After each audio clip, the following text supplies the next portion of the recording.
Hello, everyone, and welcome to the Dissenter Weekly update for April 16th, 2020. I'm Kevin Gosztola, the managing editor for Shadowproof.com. The Trump administration appears to be pushing to reopen the United States very soon, and meanwhile, governors are coordinating their own plans separate from Trump. Essential workers, as they've been deemed, are certainly going to be caught in the middle of this conflict. But before we get into their whistleblower stories and other whistleblower stories for this week, Brian has a few housekeeping items. Yep. Hello, everyone. Just want to remind you, as always, to subscribe to our channel on YouTube and like us on Facebook. We do this show every week, and that'll help you stay on top of it. And if you're able to in this time, please go to shadowproof.com/donate. Chip in a few dollars to support us. We're 100% reader funded, and your donations are what make this show happen. So with that, Kevin, we have quite a few stories in here this week. Let's just dive right in, if that's okay with you. The first one we have here: Federal Appeals Court allows retaliatory investigations against whistleblowers. What's the story? Yeah, and this is a hugely important story, so that's why I have it in here as taking priority over some of the more topical coronavirus whistleblower stories that we have for the week. So the Federal Appeals Court ruled that agencies within the government can launch investigations against people even if they're whistleblowers. And that's not retaliation to launch an investigation against someone who has blown the whistle on waste, fraud, abuse, or other forms of illegality. And essentially, this revolves around a person who was at the Department of Veterans Affairs, so the VA, and his name is Leonard Sistek. And back in the early 2010s, he was a business office director, and he blew the whistle on improper financial practices at the VA, and then was investigated by the VA. And he alleged that this was because he was being retaliated against, that this was launched, and eventually it resulted in a written reprimand from the agency. This is rather common, that there might be something put down in writing that could follow you throughout your time at an agency, make it harder for you to get promotions because you raised your voice about something internally. And so then he filed a complaint. He took it before something called the Merit Systems Protection Board. This is part of the whistleblower protection system that exists, and why it is seen as weak, because this Merit Systems Protection Board is actually an administrative body within the executive branch. And so it's limited in what it can do for people who blow the whistle. It's weaker than if you go to a federal court. And that's the executive branch agencies want to keep it this way, so that they can control their employees and limit the sort of power that employees would have to force changes internally. And so this is a huge setback for whistleblower protection. Potentially, it's something that's either going to need a remedy from Congress, or there's going to need to be further litigation to try and find more clarity to win back clear rights. There's going to be somebody's going to have to bring a case in the courts in order to make it clear again that whistleblowers should not be retaliated against. Essentially, it's saying that not all the time are investigations necessarily used as retaliation against people, but in doing that, it opens a tremendous loophole for supervisors to use this in order to control what happens inside of their agencies. Thank you, Kevin. Let's go to our next story here out of California. A medical center faces investigation after a whistleblower complaint. What's going on here? And so this is in, I think this is around Silicon Valley in California. And this medical center, the Santa Clara Valley Medical Center, is under investigation, according to the Los Angeles Times, after a whistleblower told the county that there were several cases of the coronavirus among nursing staff, and that management kept it quiet. There's an anonymous complaint, and it basically said that 6 women connected to the second floor medical surgical unit developed symptoms, and that 4 of them had tested positive, and 1 died. The woman who died, she died in mid-March, and that was after a trip to Las Vegas with hospital colleagues. The nurses at this medical center were shocked to learn of her death through the colleagues because they were never notified by hospital administration. And so then it became clear that others in the unit were getting sick, including 2 nurse managers. And essentially, you have the spread of the virus within among these employees, and there's nothing that was done so that they could protect themselves from getting sick. No warnings. Basically, the complaint alleges that management did not communicate any of these positive cases to them, information that would enable potentially exposed infected staff to take extra precautionary measures to not affect their loved ones at home and elsewhere. That was not provided. So there was no way that they could proactively make sure that they didn't get people sick. And you can imagine if you're working in a facility that's supposed to care for people and you come in sick, it seems pretty counterproductive to the whole effort that people who are taking care of you, if you're a sick patient, are actually sick themselves. So this is, I think this is a huge deal. It's probably fairly common. I think people would probably find that there are numerous facilities throughout the country that have failed to take precautions simply because they're stretched. I mean, they have limited numbers of employees to report. And if there's a crisis where a number of those employees are seen as having the virus, then they might have to shut down. And then that means that there's no way that people who need to get care can get care. So I think at the expense of these nurses, at the expense of the lives of people who are employees, we probably had a number of facilities kept open just so that they could maintain care. Thank you, Kevin. We have another similar story here involving a nurse in Detroit who was fired after complaining about inhumane conditions. What's this story? This is a very bleak, grim story in a local Detroit newspaper. This is the basically begins here saying that so many corona at the Sinai Grace Hospital that healthcare workers have run out of body bags and space at the morgue. Nurses have been working 24 straight hours without proper protective gear and without enough rooms. Critically ill people on oxygen tanks are being placed in hallways. And then it goes on to say that that's how nurses describe the conditions at the Detroit hospital. Some were told to leave after staging a sit-in. Others are out of work with the coronavirus. And they mentioned that one of the nurses, Kenisa Barkai, was beloved by her coworkers, and she was fired on March 27th after she implored her supervisors to address what she described as a dangerous and severe staffing shortage. But when they ignored her, she says that the management threatened to alert state authorities. And so she even considered forming a union within the hospital to try to make it possible to take more control of the working conditions that they were then going through. And Barkai says that it breaks my heart that it has come to this. She compared the conditions to a war zone, which is something we've heard from a lot of medical professionals throughout this virus outbreak. She said, I have been a nurse for 11 years. We are in critical need of nurses right now, and to fire me when I have experience and professionalism is wrong. And then added, my coworkers are in there battling, not just for their patients' lives, but for their own lives. Just knowing I'm not there during this is heartbreaking. So this is something that I think is hugely alarming because these people are taking important steps to care for people. They're making intense sacrifices, and because they demand better conditions, then they're facing this kind of retaliation. Thank you, Kevin.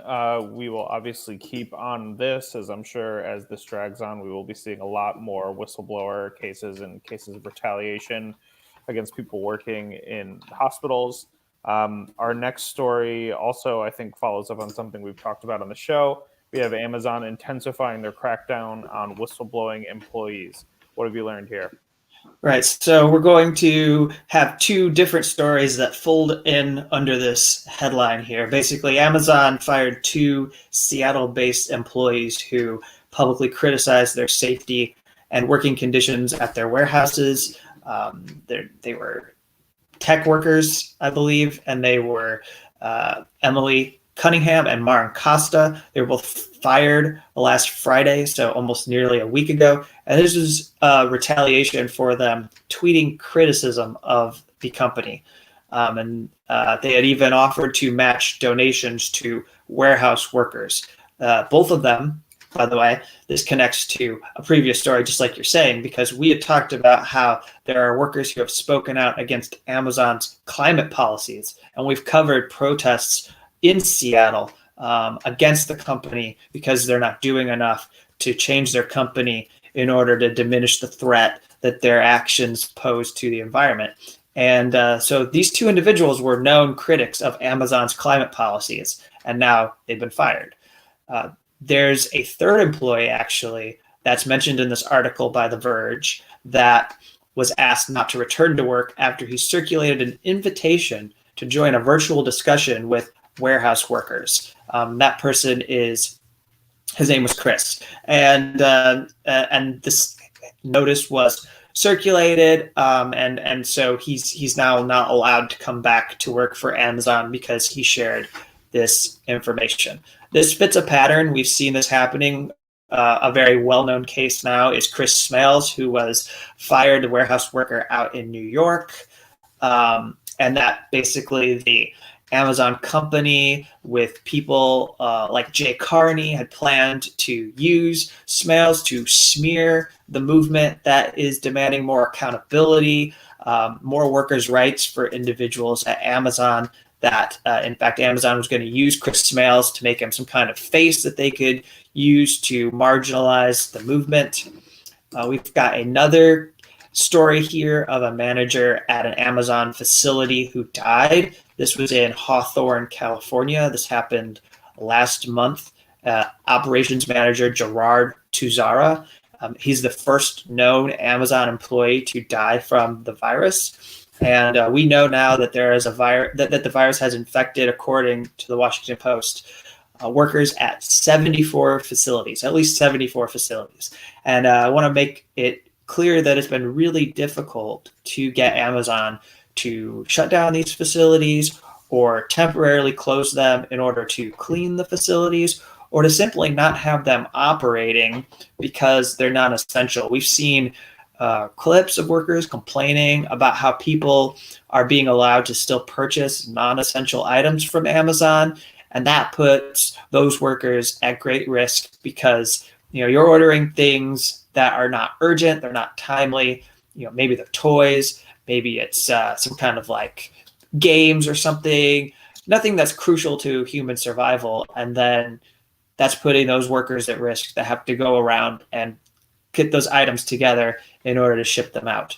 So yeah, this obviously not something that's going to be going away here. I think it will remain intense as ever, especially as states continue to have populations that remain home. Although we are seeing an effort to move towards reopening the country, we know that the social distancing guidelines and the effect of this pandemic means that there's not really going to be mass gatherings for several months, if not the rest of the entire year.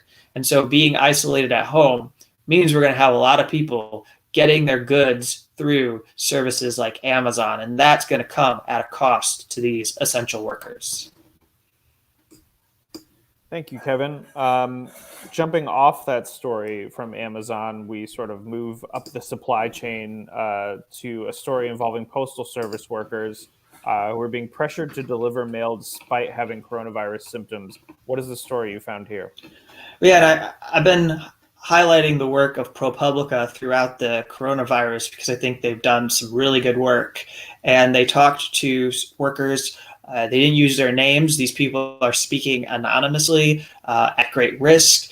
You've seen what kind of retaliation can happen within Amazon. Certainly, we can expect that within the government, Postal Service that's under a lot of pressure, people who are speaking out of turn. without permission from their superiors are likely to find themselves without a job if they aren't careful, even though they're allowed to speak to the press. And so these mail carriers are saying that they've been pressured to stay on their routes despite showing symptoms of the coronavirus. One of the workers was in Denver and said that they had to keep delivering mail for days while awaiting a doctor's note. And he says the route included many locations where there were elderly or immunocompromised residents that they had to visit those places in order to deliver mail. On a second case, there's a letter carrier in the northwestern United States who said that he's still delivering mail even after a nurse told him he likely has the coronavirus. And we can parse that message because there's been a terrible problem in this country of people being able to access coronavirus testing kits. And so if a nurse says he likely has it, I mean, it might mean that they didn't have a kit for this person to test. And so they're just told to presume. Or if they weren't someone who is at high risk of dying from the virus because they're a younger person and they were told to go home and recover, but that still means that they shouldn't be going to their job. There are 10 other carriers that spoke to ProPublica that said that they've been given little or no hand sanitizer, even though they have little opportunity to wash their hands on their routes. And so you have the possibility that they could be spreading the virus through their work as a post office worker. They have not been provided gloves. This is common. We've seen quite a problem throughout the country, throughout this entire outbreak of workers not being given personal protective equipment so that they can prevent the spread of the virus. Thank you. Let's move on to our next story here. We have new legislation in Virginia that was enacted to protect whistleblowers. What is this story? How about a positive news story? I mean, how about something that can give people a little bit of hope? I think credit is due here for the Virginia government and particularly Governor Ralph Northam. And, I guess I'll add the little disclaimer that I'm not saying this person has never done anything wrong or inadequate in their political career, but just, we're talking about this specific development here. And as I look at the whistleblower protection law that has been proposed, and I look at what a site like the National Law Review has done to assess it and break down what it does, it seems to be a pretty good whistleblower protection law that's going to give people some important protection in a state. And what we've just talked about, all of those different matters that we've talked about, this kind of a state law, if other states were to replicate it, or some states may have something similar to this, but this seems like a really strong way of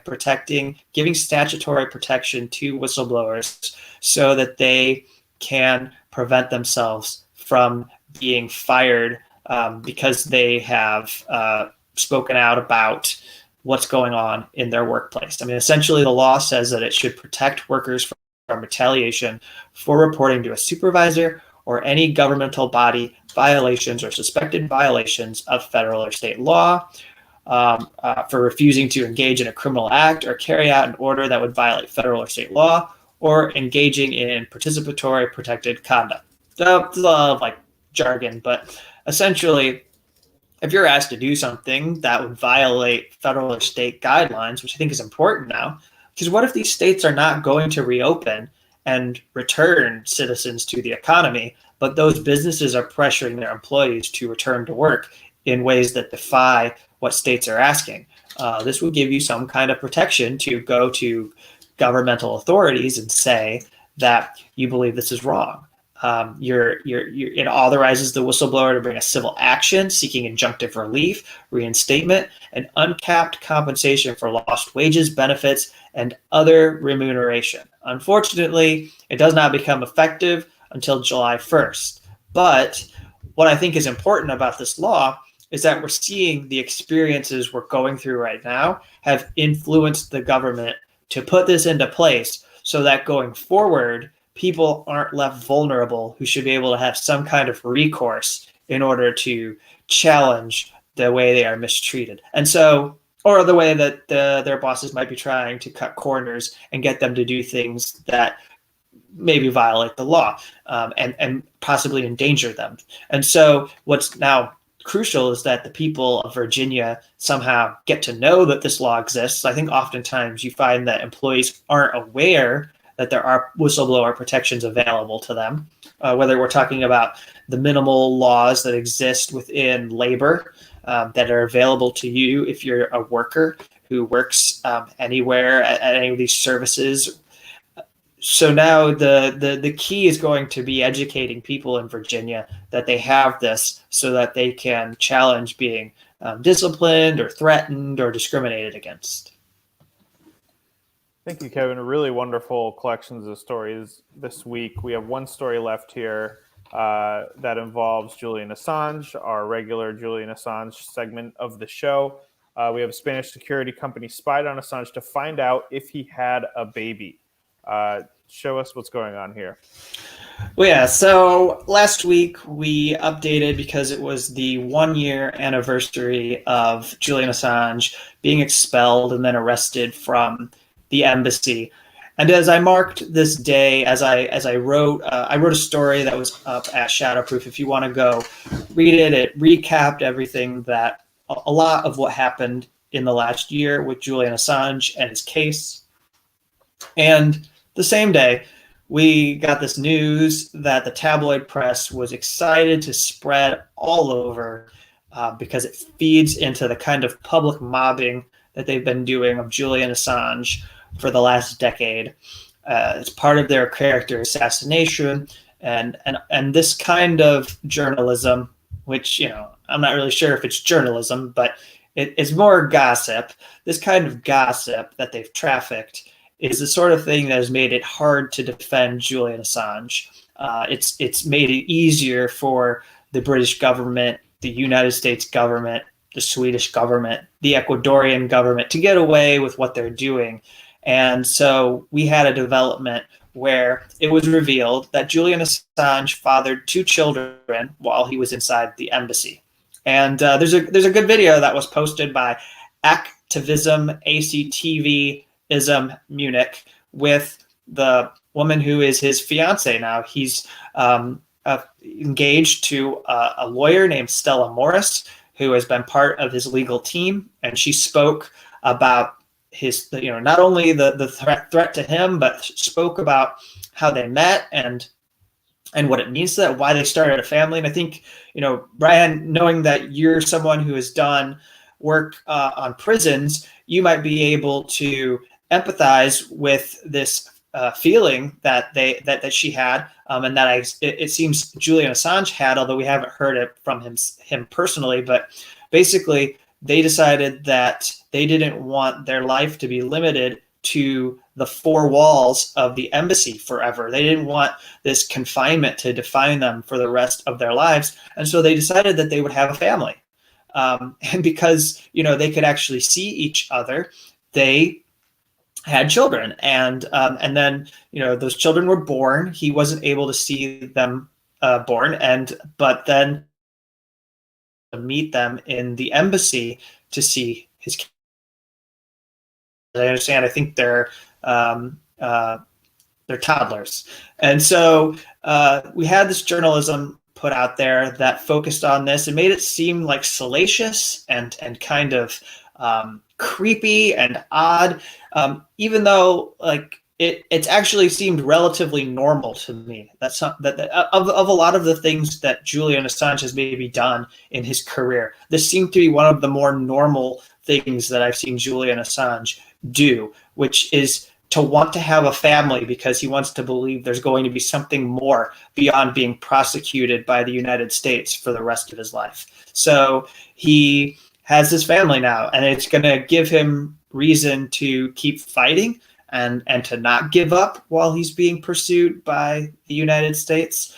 I mean, I won't totally get into it, but some of the stuff that was in the Daily Mail is just laughable.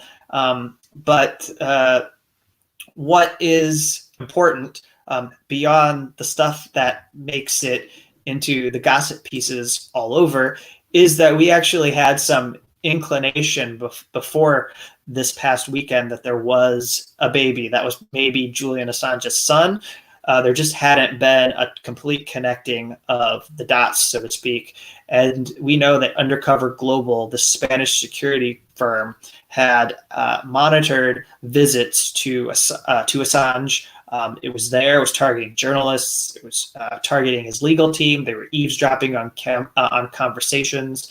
And we know that Stella brought the kids there, who are 1 and 2, and that they were brought to visit. And then, in fact, the Spanish security company was trying to get their hands on a diaper so that they could do DNA testing of this diaper so that they could prove whether or not this child was Assange's. And that's how far this expands. That there were reports, there were dossiers basically made about Stella, his fiance, and then there was a dossier made about an actor friend named Stephen who was paying regular visits. And this is an actor friend of Julian Assange's. This was a person who was bringing in the baby so that he could meet his children. And these people were documented, and they have these files on these two individuals that the company was collecting, making these dossiers about. And this was part of an obsession. It's described in El Pais's reporting that Morales had this obsession with trying to figure out if Julian Assange was in fact the father of these children. So to be clear, this compulsion to get to the bottom of this was driven by the fact that he was serving U.S. intelligence agencies. We believe that it was the CIA. And it's a tremendous violation of someone's privacy to try to figure out if they are the father of children.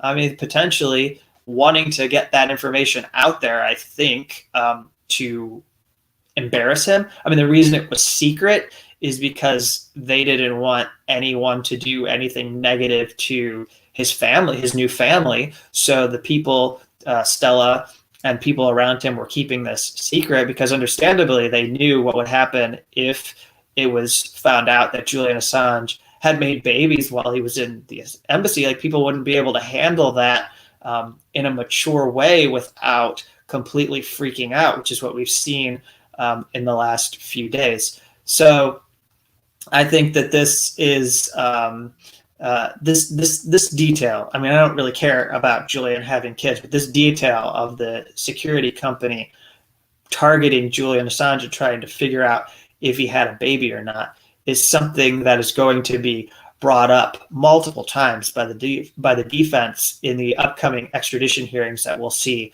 because it's a gross violation of privacy to want to go after him over this.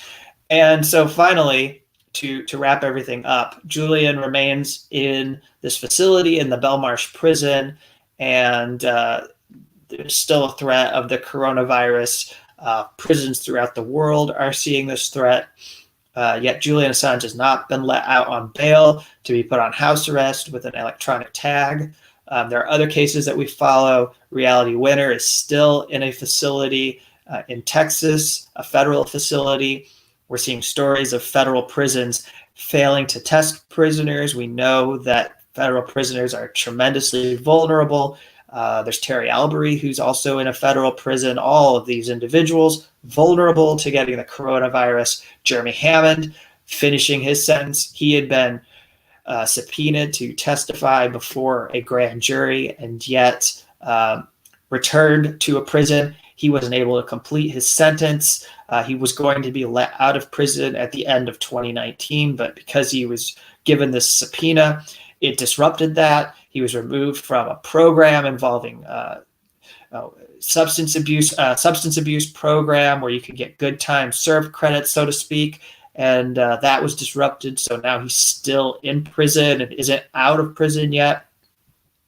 And so these people are all very vulnerable as the virus continues to be in facilities. I suppose a thought to end with is that as we go back to work in the next weeks here, we shouldn't presume that that means the coronavirus is left the prison facilities or jail facilities in the United States or in other parts of the world. When authorities have failed to contain the spread of the virus, we absolutely should be concerned about what is going to happen as we return to our daily lives and forget about what is going on within those walls, because it is not going to stop simply because we've returned back to work. Thank you, Kevin. Wholeheartedly agree with all of that.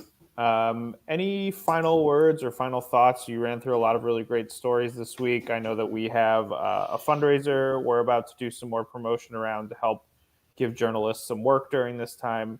Why don't you wrap it all up for us? I've been meaning to do some kind of a video, but there's a lot going on that I've been trying to tackle. At some point, I'm going to do a video message alone so people can figure out what this is, so I can get this out there and tell people what we're trying to do.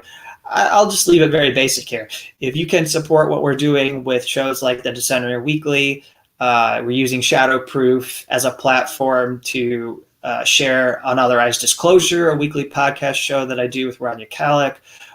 You use Shadowproof to get out beyond prisons. We've got people who are still contributing work to us. We haven't frozen pitches. If you're a journalist and you want us to publish work and you want to see if we could work together during this crisis, if you've got something that you're reporting on and you would like to get it out, but other publications aren't taking your work, you can come to us at Shadowproof and we'll talk to you. So you could send that to editor@shadowproof.com. We'd be happy to work with you. But beyond that, to people who are watching this show, who've stuck through and watched all half hour of the different stories that we've highlighted here, I want to thank you. And if you're able to throw a couple dollars our way to keep this journalism going, we appreciate it. But we know that everyone is going through tremendously tough times, and you may not have that available. So we'll accept just sharing our show, letting people know we're out there, let people know that we're doing this kind of a show on a weekly basis. I don't think we're even near the number that we could be at in terms of people knowing that we do the Dissenter Weekly. So maybe that's my priority for the week, is more than just getting money.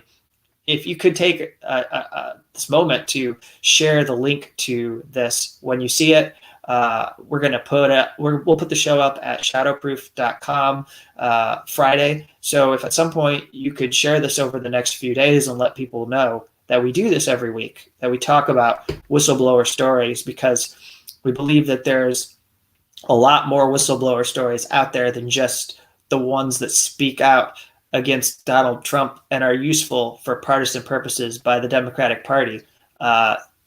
Those people deserve to be covered as well, and they are.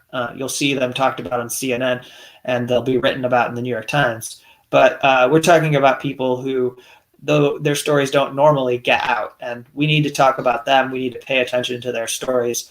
These are everyday workers who are putting their lives on the line for us in order to keep us supplied with the things we need to live, and also to take care of us in our hospitals. And so if you could share the show, let people know there's an actual program out there on YouTube that people can watch where we talk about these whistleblower stories, I would be hugely appreciative of that. So thank you for watching. I really appreciate it.